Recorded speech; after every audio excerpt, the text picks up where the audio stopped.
ఆ కోడిగుడ్డులో ఒక చిన్న పిల్ల 21 రోజులు ఉంటుంది. ఆ కోడిగుడ్డులో ఆ చిన్న పిల్ల 21 రోజులు ఉన్నప్పుడు అనుకుంటుందట, ఇదే నా ప్రపంచం, ఇదే నా జీవితం, నా ఆయుష్ 21 రోజులు, నా ప్రపంచం ఈ గుడ్డు లోపటే అని చెప్పి తను భావిస్తూ ఉంటుందట.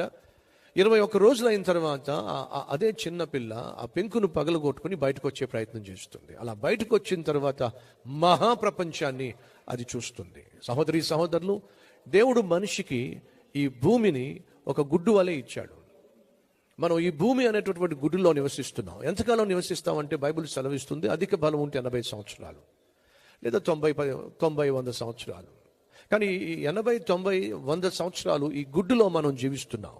ఇదే మహాప్రపంచం అనుకుంటున్నాం, ఇదే సమస్తము సర్వస్వం అనుకుంటున్నాం. కానీ వాస్తవం కాదు.